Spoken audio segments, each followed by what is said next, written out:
ఏమిటి పవిత్ర, ఎలా వచ్చావు? ఓ నిజం తెలుసుకోవాలని. ఏమిటది? పొద్దున్న అమ్మవారి గుళ్ళో ఏమని రాశావు? ఏం రాశాను అనుకుంటున్నావు? నా కాపురం చల్లగా ఉండాలని. అవునా?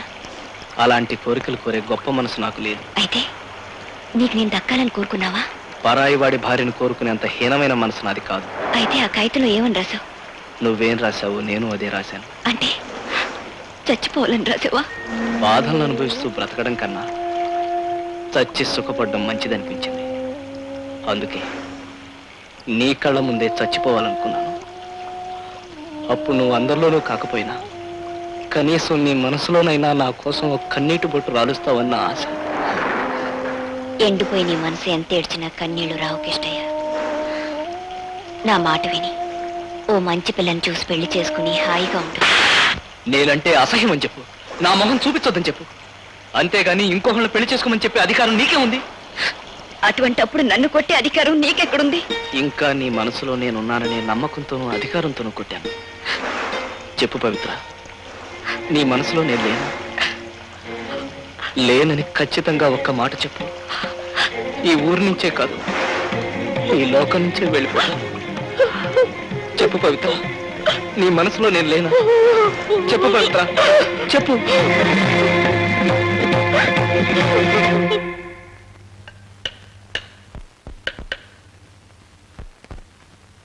ఏమిటలా చూస్తున్నావు? అక్కర్లేదని విశ్లేషణకరణ మళ్ళీ ఎందుకు బాగు చేస్తున్నానా? ప్రాణం ఉన్న మనుషులు నమ్ముకుంటే వాళ్ళు మోసం చేస్తారు, మనసులు మార్చుకుంటారు. అందుకని ప్రాణం లేని కర్రను నమ్ముకుంటే అది నన్ను విడిచిపెట్టకుండా కలకాలం నాకు తోడుగా ఉంటుందని.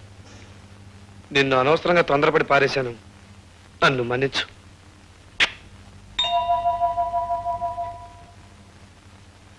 నిద్రమోహమా, కొంచెం అన్నం పెట్టు, ఆకలి మండిపోతుంది. ధర్మపత్ని, ఏంటిది తలుపులేమో బార్లా తెరిచిపెట్టారు, అమ్మవారి గుడిలాగా. మనుషులు చూస్తే ఒక్కరు కనిపించారు, ఎక్కడ తెచ్చారు? ఈ కుంటాడైనా ఇంట్లో పడి ఉండొచ్చు కదా, ఈడు షికారుకి వెళ్ళినట్టున్నాడు పెద్ద. అబ్బో, మా నిద్రమోహం స్నానం కూడా చేస్తుందే. ఎంత పెళ్ళమైనా ఒక్కసారి చూద్దాం.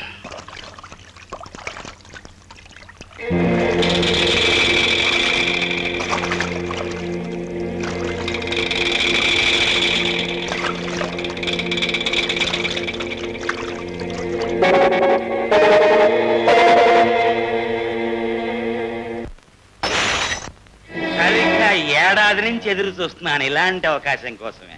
నా ఏకవర్ష ప్రణాళిక ఇవాళకి నెరవేరబోతోంది. ఇదిగా కాసేపు నువ్వు నీ కుంటి మొగుణ్ణి, నేను నా నిద్రమోహం పెళ్ళాన్ని మర్చిపోయి హాయిగా కులాసాగా గడుపుదాం రా.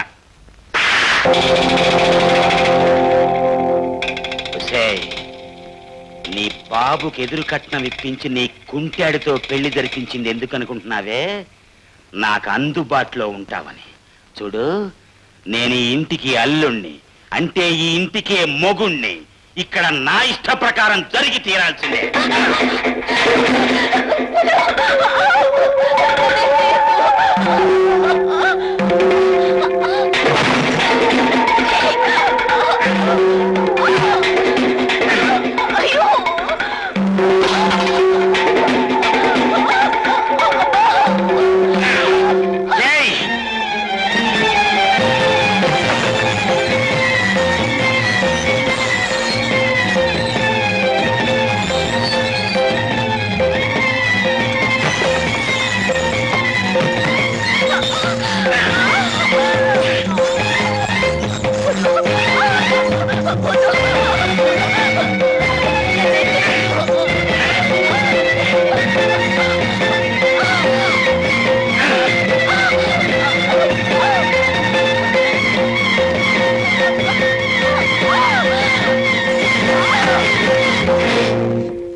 ఒక మనిషివా?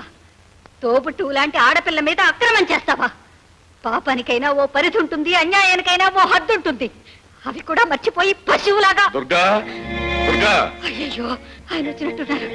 ఇప్పుడు నేనేం చేయాలి? చెప్పేది వినిపించుకో. ఇక్కడ జరిగిన విషయం మామగారికి చెప్పావో ఇప్పుడే ఈ క్షణమే నీ కూతురు వదిలిపెట్టేస్తాను. మీ అందరి బతుకులు నాశనం అయిపోతాయి. జాగ్రత్త.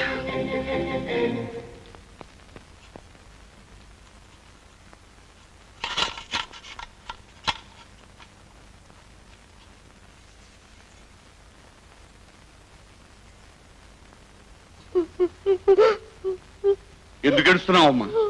ఏం జరిగింది?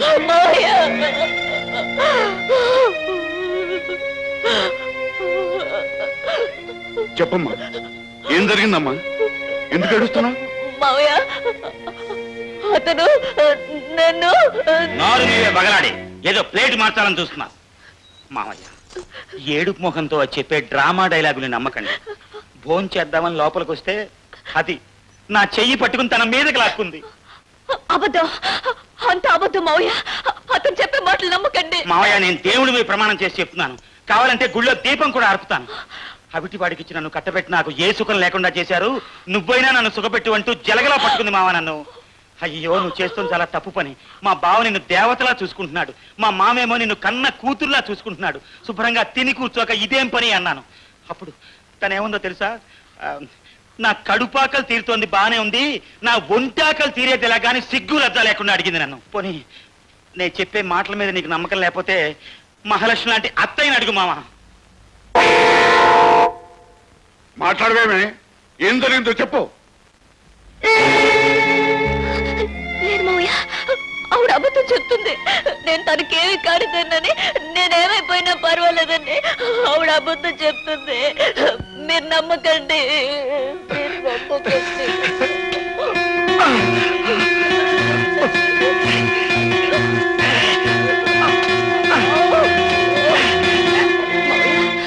పేగు తెచ్చుకుని రక్తం పంచుకు పుట్టిన కూతురు కాపురు నిలబెట్టుకోవాలని అత్తయ్య అబద్ధం చెప్తుంది. నేను అలాంటి దాన్ని కాదు. నన్ను నమ్మండి మావయ్య, నన్ను నమ్మండి.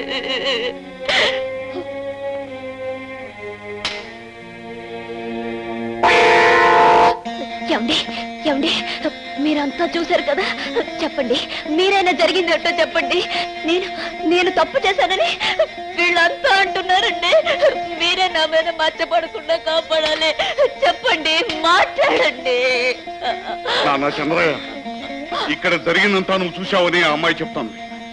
అసలు విషయం ఏంటో నువ్వు చెప్పినా అంటే నీ బావు చెప్పింది నిజమేనన్నమాట. నిజంగానే ఈ దౌర్భాగ్యురాలు. ముందు దాన్ని ఇంట్లోంచి బయట పంపించి.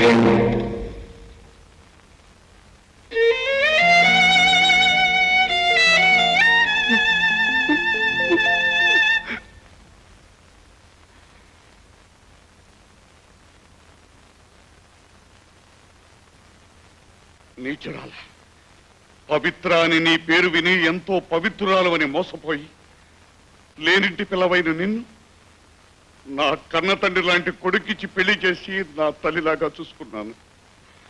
కళంకమైన నీ జీవితాన్ని మా ఇంట్లో గడుపుతూ మా అందరికీ కళంకం తీసుకురావద్దు.